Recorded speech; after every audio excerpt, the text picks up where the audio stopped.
Hello বন্ধুরা, নিয়ে চলে এসেছি আপনাদের জন্য একটা সুন্দর এই শীতকালীন ভিডিও, যা আপনাদের অনেকখানি কষ্টকে কমিয়ে দেবে। সত্যি সত্যি প্রকৃতির আশ্চর্য আশীর্বাদ বলতে পারেন। পাতা এবং ফুল দেখে নিশ্চয়ই ধরে ফেলেছেন আজকের ভিডিওটা কি সম্পর্কিত। যত দিন যাচ্ছে শীতের যে পরিমাণ সেটা বেড়ে যাচ্ছে, আর এই শীতকালীন যে সমস্যা, হাত ফাটা, পা ফাটা, স্কিন ফাটা, চড়চড়ে হয়ে যাওয়া ছাড়াও হাত পায়ে কোমরে প্রচণ্ড ব্যথা। যতই ওষুধ খাই না কেন, শীতকালে যাদের যাদের ব্যথা থাকে তাদের ব্যথা আশ্চর্যভাবে বেড়ে যায়। তো বন্ধুরা, হাতের কাছে যদি এই পাতা আছে, এই পাতাকে আপনি 2 থেকে 3 ভাবে ব্যবহার করতে পারেন, যাতে করে আপনার ব্যথা পুরোপুরিভাবে সেরে যায়। No pain killer. Pain killer খেলেই কিন্তু হৃদযন্ত্রের সমস্যা অবধারিত। তাই আজকে নিয়ে চলে এসেছি আপনাদের জন্য একটা সুন্দর ভিডিও। হ্যাঁ, আগেকার দিনে মানুষ এইভাবে নিজের রোগ সারাতেন। তারা এত ওষুধপালা খেতেন না। যত দিন যাচ্ছে যুগ হচ্ছে আধুনিক, আর ওষুধের পরিমাণ দিনের পর দিন বেড়ে যাচ্ছে। এমন কিছু টোটকা আছে যা ওষুধকে একদম পুরো বাতিল করে দেওয়া যায়, তা কিন্তু শুরু থেকেই আপনাকে ব্যবহারে আসতে হবে। তুলসী পাতা গাছ সকলেরই আছে, কিন্তু একটা পাতাও আমরা খাই না। এই একটা পাতা শরীরের যে অধিক টক্সিন বের করতে হেল্প করে সেটা আমরা জানি, কিন্তু করি না। তাই এই প্রকৃতির আশীর্বাদকে দূরে ঠেলা নয় আজ থেকে বন্ধুরা। শরতের ফুল হচ্ছে শিউলি। তো এই শিউলি ফুল যেমন উপকারী, পাতা তার চেয়েও বেশি উপকারী। ফুল একটা সময়ে আসে, কিন্তু পাতাটা সব সময় আপনি পাবেন। যেমনই রয়েছে তার রূপ, তেমনি রয়েছে তার ঘ্রাণ। এই শিউলি পাতার স্বাদ খুবই তিতকুটে, তবে তিতকুটে হলেও খাওয়া যাবে না এমনটাও নয়।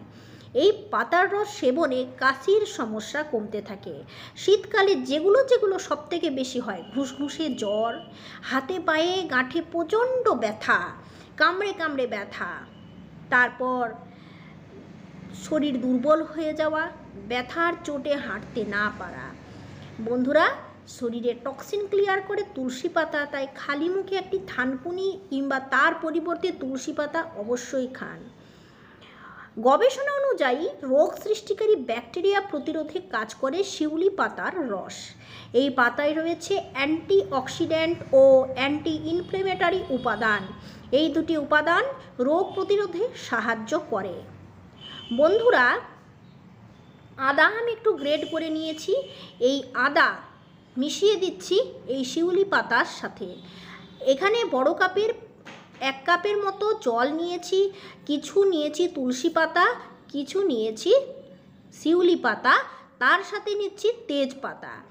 তো সবগুলোই ব্যথা কমাতে ভীষণভাবে হেল্প করে। বন্ধুরা, সকালবেলায় ঘুম থেকে উঠে খালি মুখে চায়ের মতো 1 কাপ চুমুক দিয়ে খেয়ে নিন হালকা শিউলি পাতার রস। সামান্য দিয়েছি হলুদের গুঁড়ো, যা ব্যথাজনিত সমস্যা কমাতে সাহায্য করে।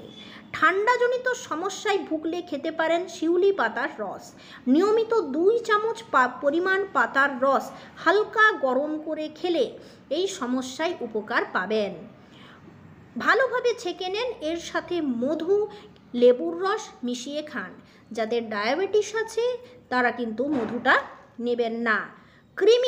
কৃমি হচ্ছে কোনো চিন্তা নেই, কৃমির সমস্যার সমাধানে দারুণ কাজ করে শিউলি পাতা।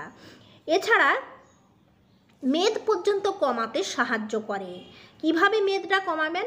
এই শিউলি পাতার যে গাছ আছে, এই গাছের ছাল চূর্ণ করে সকালে ও বিকালে গরম জলে মিশিয়ে খেলে দেহের বাড়তি ওজন, মেদ কমে। সামান্য পরিমাণে মধু দিলাম, মধু এর সাথে মিশিয়ে খেলে উপকার পাবেন। সর্দি, কাশি, হাঁচিতে উপকার, ঠান্ডা লাগার সমস্যা দূর করবে। এছাড়া মধু আমাদের শরীরকে গরম রাখতে সাহায্য করে, ঠান্ডা লাগতে দেয় না। তবে মধুটাও হতে হবে ভালো মধু। শিউলি পাতা আপনি এভাবে ফুটিয়ে খেতে পারেন, কিংবা আরও একভাবে খাওয়া যায়। শিউলি পাতার এভাবে শিরগুলোকে সরিয়ে দেন, তাতে করে আপনার রসটা করতে খুবই সুবিধা হবে। অনেকেরই বাতের ব্যথা রয়েছে, তারা প্রতিদিন সকালে 1 কাপ জলে 2টি শিউলি পাতা ও 2টি তুলসী পাতা ফুটিয়ে ছেঁকে খেতে পারেন। এছাড়াও বাতের ব্যথা, আর্থারাইটিসের ব্যথাকে দূর করবার জন্য শিউলি পাতাকে আপনি এভাবেও খেতে পারেন। এই দেখুন, আপনার হয়তো এত কিছু মিশিয়ে ফোটানোর সময় নেই, তো সেক্ষেত্রে আপনার খুব ব্যস্ততার জন্য আপনি এভাবে হালকা করে থেতো করে নেন। থেতো করে এর অতিরিক্ত যে রস সেটা বের করে নেন। এই দেখুন,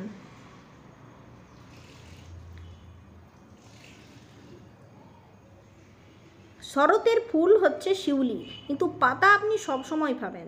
এর মধ্যে রয়েছে প্রচুর পরিমাণে ঔষধি গুণ। অতিরিক্ত হয়তো কাশি হচ্ছে, ভেতরে ঠান্ডা লাগা ভাব আছে, কফ হচ্ছে, তো এই ঠান্ডাজনিত সমস্যার কারণে এই রসটা খুবই গুরুত্বপূর্ণ। অবশ্যই খেতে পারেন, খুব ভালো কাজে দেবে। এই দেখুন বন্ধুরা, অতিরিক্ত রসটা আমি বের করে নিয়েছি চেপে। এই দেখুন, এই দেখুন, এই রসটার সঙ্গে আপনি মধু মিশিয়ে খেতে পারেন। এই রসটা হালকা গরম করেও খেতে পারেন, আর এটা ডাইরেক্ট আপনি রসটা করে খেতে পারেন, কোনো অসুবিধা নেই। আরও একটা ভালো উপায় আপনাদের বলছি। আপনি এটা যদি আপনার হাঁটু ব্যথায় কিংবা কোমর ব্যথায় হালকা লাগাতে চান, খান এবং লাগানো খুব ভালো কাজ দেবে। একটু চাপ দিয়ে শিউলি পাতা বেটে নেন, এইভাবে বাটলেই হবে। 2 থেকে 1 চামচ বাটুন, এটা এইভাবে তুলে নেন। এর সাথে কি কি মেশাবেন দেখুন, একটু হালকা পিনো করে বেটে নিয়ে আমি এর সাথে দিয়ে দিচ্ছি। এর সাথে অবশ্যই সরষের তেল মেশান। সরষের তেল আমাদের ব্যথা কমাতে খুব কার্যকরী।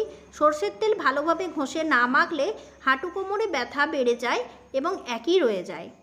এই দেখুন, সরষের তেল মিশিয়ে শিউলি পাতা বাটাটাকে হালকা গরম করে নিন। যেই হালকা গরম হলো সেই আপনি আপনার ব্যথার স্থানে ভালোভাবে মালিশ করুন। এই দেখুন, এটা হালকা গরম করে নিয়েছি। অবশ্যই এখানে সরষের তেল ইউজ করবেন। সরষের তেলে যদি রকম কোনো আপনার অ্যালার্জি থাকে তাহলে আপনি এখানে ব্যবহার করতে পারেন নারিকেল তেল। যে যে জায়গায় আপনার ব্যথা সেই জায়গায় আপনি ঘষে ঘষে লাগান। বন্ধুরা, এর সাথে আপনি হালকা 2 কোয়া রসুন দিতে পারেন, রসুন বেটে দিতে পারেন, 1 চিমটি হলুদ দিতে পারেন, তারপর এই তেলটা তৈরি করতে পারেন, আরও ভালো কাজে দেবে। যে জায়গায় ব্যথা সেই জায়গায় খুব ভালো করে ম্যাসাজ করুন এবং ম্যাসাজ করে একটা কাপড় বেঁধে রেখে দেন প্রায় 5 থেকে 7 মিনিট। এবং এটা লাগানোর পর কিছুক্ষণ জল লাগাবেন না। তো বন্ধুরা, যে জায়গায় ব্যথা, হাড়ে ব্যথা, কোমরে ব্যথা, জয়েন্টে ব্যথা, হাঁটুতে ব্যথা, এই তেল ভীষণ কার্যকরী। অবশ্যই এর সাথে 2 কোয়া রসুন দিতে পারেন, তাহলে আরও ভালো কাজে দেবে। তো বন্ধুরা, আজকে কোন টিপসটা আপনাদের সবথেকে বেশি কার্যকরী হলো আমাকে অবশ্যই কমেন্ট করবেন। আজ এইটুকুই, নিয়ে আসবো পরের দিনে আপনাদের জন্য আরও ভালো উপকারী ভিডিও। ধন্যবাদ।